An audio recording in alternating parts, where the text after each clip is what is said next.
Hello नमस्कार दोस्तों, स्वागत हमारी यूट्यूब चैनल पे। आज की वीडियो हम लोग बात करने जा रहे हैं मशीन डिज़ाइन, जो मैकेनिकल इंजीनियरिंग का 5th सेमेस्टर का एक सब्जेक्ट है, जिसमें मैं आप लोगों को इसके बहुत ही मोस्ट इंपॉर्टेंट जो क्वेश्चंस होते हैं उसके बारे में मैं बताऊंगा। यहाँ पे आप लोग देख सकते हैं हर क्वेश्चन किसी ना किसी ईयर में पूछा गया है। तो चलिए बिना किसी देरी के शुरू करते हैं आज का वीडियो। अगर वीडियो अच्छा लगे तो यार प्लीज़ वीडियो को लाइक करना और चैनल को ज़रूर सब्सक्राइब कर लेना। आप लोगों को जो ये पीडीएफ है जिसमें मैं पढ़ा रहा हूँ, ये पीडीएफ आप लोगों को मेरे टेलीग्राम चैनल पे मिल जाएगी। आप टेलीग्राम चैनल पे जुड़ के पीडीएफ वहाँ से डाउनलोड कर सकते हैं। चलिए वीडियो को शुरू करते हैं। पहला क्वेश्चन यहाँ पे आप लोग देख सकते हैं, list type of rivet heads. जो आप लोगों का रिवेट हेड्स होते हैं उसके प्रकार जो रहते हैं उसको बताना है। तो यहाँ पे आप लोग देख सकते हैं, snap head rivet, pan head rivet, counter sunk head rivet and flat head rivet. और जो लास्ट आप लोगों का 5th है, हाल्फ काउंटर संक हेड रिवेट। मैं यहाँ पर आप लोगों को सिर्फ थ्योरी वाले क्वेश्चन कराऊंगा। न्यूमेरिकल्स और जो भी आप लोगों को फार्मूलाज है, जो डेरिवेटिव्स हैं, उनको अगर आप लोग बोलेंगे तो मैं लास्ट में कभी सेपरेटेड वीडियो बना दूंगा। तो यहाँ पे आप लोग नेक्स्ट देख सकते हैं, इसको हिंदी में स्नैप वही सेम क्वेश्चन है, तो आप लोगों को हिंदी में भी मैंने यहाँ पे ट्रांसलेट करके दे दिया गया है। अगर ट्रांसलेशन में कुछ इशू होगी तो उसके लिए सॉरी, क्योंकि ये गूगल ट्रांसलेट से ट्रांसलेट किया मैंने। तो आप लोग मैक्सिमम इंग्लिश वाले ही लिख लीजिएगा, क्योंकि वैसे इंग्लिश में ही लिखना होता है केटीयू में। तो क्वेश्चन नंबर 2 की बात कर लिया जाए तो यहाँ पे देख सकते हैं, distinguish between hot and cold riveting क्या होती है, उसके बारे में जो डिफरेंस है उसको बताना है। तो यहाँ पे आप लोग देख सकते हैं 2 कॉलम है, एक में हॉट रिवेटिंग है और सेकेंड वाले कॉलम में कोल्ड रिवेटिंग। यहाँ पे देख सकते हैं हॉट रिवेटिंग कहाँ पे यूज होती है। In hot riveting the shank of the rivet subjected to tensile stress. जो हॉट रिवेटिंग होती है वो सैंक पर टेंसाइल स्ट्रेस पे पड़ता है, एंड जो कोल्ड रिवेटिंग होती है वो आप लोगों की सैंक की जो मुख्य रूप से उस शेयर स्ट्रेस पे पड़ता है। ये टेंसाइल स्ट्रेस पे पड़ता है और ये आपका शियर स्ट्रेस पे पड़ता है, कोल्ड रिवेटिंग जो होता है। नेक्स्ट बात कर लिया जाए हॉट रिवेटिंग का, जो डिफरेंस नंबर 2 है, the end of the rivet shank is heated about 200 degree Celsius to 1100 degree Celsius till becomes bright red। यहाँ पे देख सकते हैं हिंदी में, रिवेट सैंकों के सिरों का तापमान लगभग 1000 से 1100 डिग्री सेल्सियस तक गर्म किया जाता है, जब तक यह चमकदार लाल ना हो जाए। तो तब जाके हॉट रिवेटिंग कंप्लीट होती है, जब तक कि 1000 डिग्री सेल्सियस से लेके 1100 डिग्री सेल्सियस तक तापमान उसका ना हो जाए। एंड जो कोल्ड रिवेटिंग होती है, there are no such heating. यहाँ पे हीटिंग की कोई इतनी आवश्यकता नहीं होती है, वो कोल्ड रिवेटिंग के अंतर्गत आता है। नेक्स्ट क्वेश्चन की बात कर लिया जाए, ये भी आप लोगों का 2017 एंड 18 में पूछा गया है। Define the term of knuckling and flaring, sorry caulking and fullering. Caulking and fullering processes are used to obtain leak proof and fluid tight rivet joint. जो आप लोगों का कल्किंग और जो फ्यूलरिंग होता है वो आप लोगों का इस्तेमाल किया जाता है लीक प्रूफ, जैसे कि कोई भी चीज़ लीक ना हो उससे बचाने के लिए आप लोग का कल्किंग एंड फुलरिंग यूज किए जाते हैं।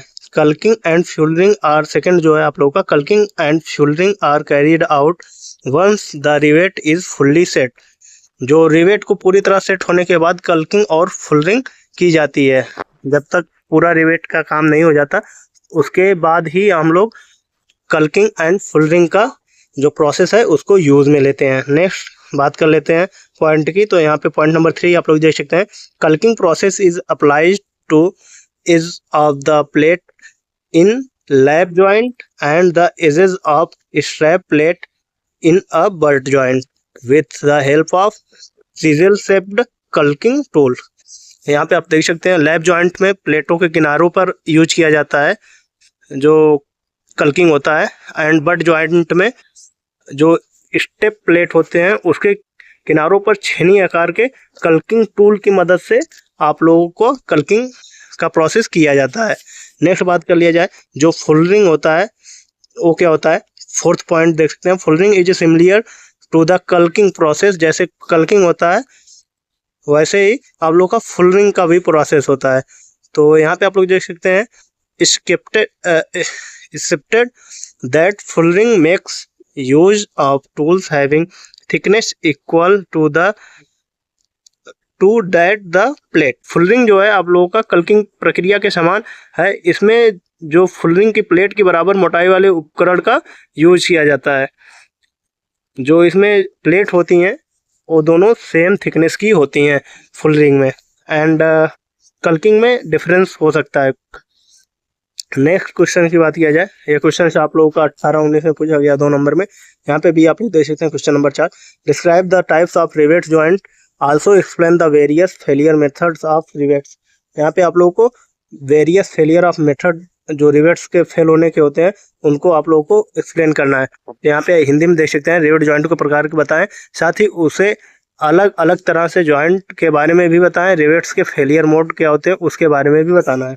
यहाँ पे आप लोग जानते हैं आप लोगों के 2 प्रकार के जॉइंट होते हैं, lap joint and butt joint, and इसके फेलियर के बारे में अगर आप लोग देखना है तो यहाँ पे भी आप लोग देख सकते हैं क्या क्या फेलियर के रीज़न हो सकते हैं। तो यहाँ पे देख सकते हैं आप लोग का shear failure of the rivet, shear force, अगर शियर फोर्स के कारण भी आप लोगों का रिवेट फेल कर सकता है। टेंसाइल फोर्स के कारण भी आप लोगों का जो प्लेट है वो कंस्ट्रक्टिव रिवेट्स के फेल हो सकता है। एंड क्रशिंग फेलियर से भी जो प्लेट होता है आप लोगों का वो रिवेट जॉइंट फेल कर सकता है। एंड जो shear failure of the plate margin area होता है इसके कारण भी आप लोगों का रिवेट जॉइंट फेल कर सकता है। एंड जो लास्ट है आप लोगों का tearing of the plate in margin area, margin area में जो टीयरिंग फट जाता है बहुत कम, अगर बहुत ज़्यादा रिवेट आप लोग लगा देते हैं तो वो फट जाता है, तो उसके कारण भी आप लोगों का जो रिवेट जॉइंट है वो फेल कर सकता है। ये आप लोग का 5 प्रकार के जो फेलियर हैं इनको आप लोग भी याद कर लीजिएगा। एंड हिंदी में भी आप लोग देख सकते हैं आप लोगों के 2 प्रकार के जॉइंट्स हो गए, एंड यहाँ पे आप लोगों को इसके जो फेलियर के हैं वो टाइप्स हो गए। नेक्स्ट क्वेश्चन की बात कर लिया जाए, आप देख सकते हैं 5वां नंबर का जो क्वेश्चन है आप लोग यहाँ पे देख सकते हैं एक्सेंट्रिक रिवेट जॉइंट क्या होते हैं इसके बारे में आप लोग बताना। What is an eccentric rivet joint? When the line of action of the load does not pass through the centroid of the rivet system and thus all rivets are not equally loaded, then joint said to be eccentric loaded rivet joint। आप लोग देख सकते हैं जब load की line of action rivet system में centroid से नहीं गुजरती है और इस तरह सभी रिवेटों पर एक समान सा लोड नहीं, बराबर लोड आप लोगों का सभी रिवेटों के ऊपर नहीं आ पाता है, तो इस प्रकार के जो जॉइंट होते हैं इनको एक्सेंट्रिक लोडेड जॉइंट कहते हैं। यहाँ पे आप लोग देखते हैं इसका आंसर है, तो इसको आप लोग नोट कर लीजिएगा। नेक्स्ट क्वेश्चन की बात कर लिया जाए तो यहाँ पे आप लोगों को एक फार्मूला वाला क्वेश्चन है, इसमें आप लोग हिंदी में सिर्फ इसका जो आप लोग का डेफिनेशन है इनको ही देखिएगा, क्योंकि यहाँ पे जो ट्रांसलेट करते समय थोड़ा एरर आ जाता है। तो आप लोग इंग्लिश वाले, वैसे फार्मूले तो इंग्लिश वाले ही ज़्यादा बेटर होते हैं, तो आप लोग यही आप लोग देखिएगा। तो यहाँ पे आप लोगों को पूछा गया discuss how shaft is design for rigidity, चर्चा करें शाफ्ट की रिजिडिटी कैसे डिजाइन की जाती है। तो आप लोग को step 1 and step 2 and step 3 किसी भी शाफ्ट को रिजिडिटी के लिए डिजाइन करने के लिए 3 स्टेप फॉलो करना रहता है। पहले स्टेप में आप लोगों का जो ट्विस्टिंग मोमेंट होता है उसको कैलकुलेट करना रहता है। सेकंड में आप लोगों का एंगल ऑफ ट्विस्टिंग उसको कैलकुलेट करना रहता है फार्मूला लगा के। एंड थर्ड स्टेप में आप लोगों का shaft diameter J is equal to, जैसे आप लोग फार्मूला देख सकते हैं, π/32 एंड इंटू D⁴। इस वाले फार्मूलों को अप्लाई करके आप लोग इसका शाफ्ट डायमीटर निकाल सकते हैं। एंड इन तीनों प्रोसेस को फॉलो करके आप लोग किसी भी शाफ्ट की डिज़ाइन कर सकते हैं रिजिडिटी के लिए। नेक्स्ट क्वेश्चन की बात कर लिया जाए, उसको आप लोग नोट कर लीजिएगा।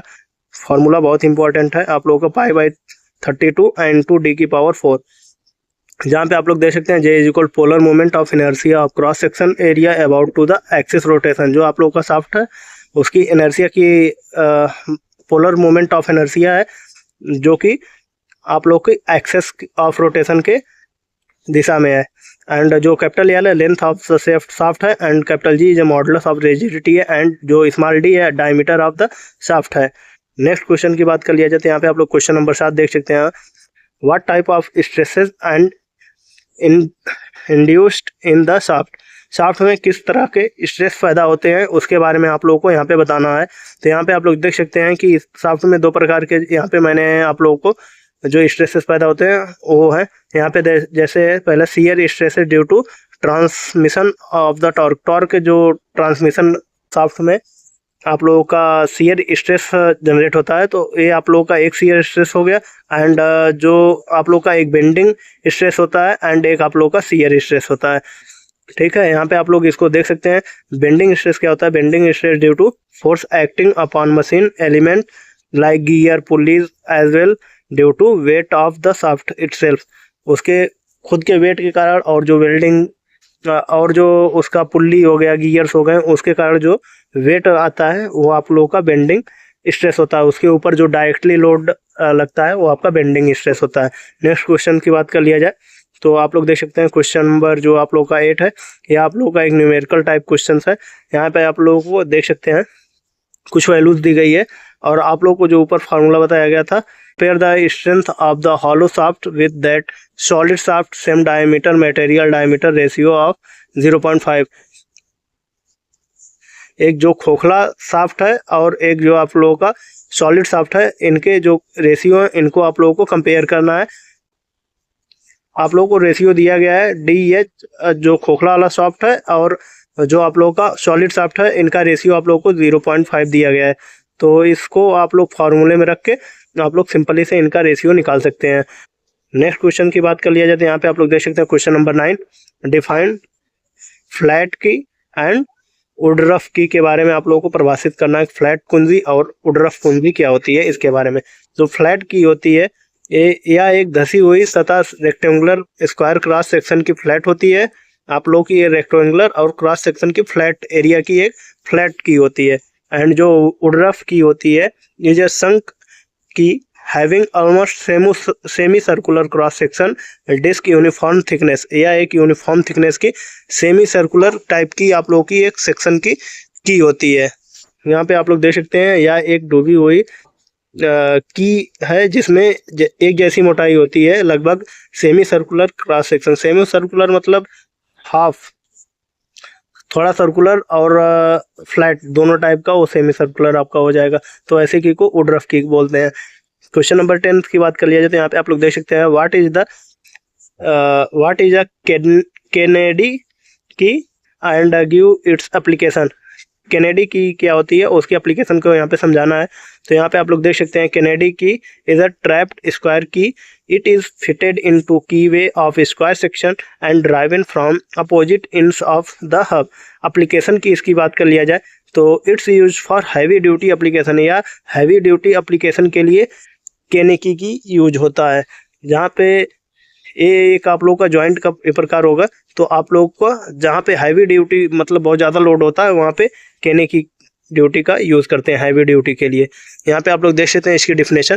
केनेडी की एक टेपर्ड स्क्वायर की होती है, एक स्क्वायर की होती है जो कि कीवे में फिट किया जाता है और हब के विपरीत सिरों पे चलाया जाता है। ठीक है, ये आप लोगों का केनेडी की हो गया। तो आप लोगों का ये 2019-2020 में पूछा गया है।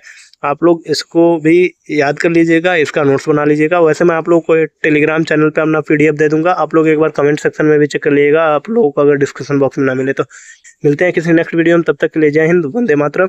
यूनिट नंबर 3 का वीडियो मैं आगे लेके आप लोगों के लिए प्रोवाइड कर दूंगा।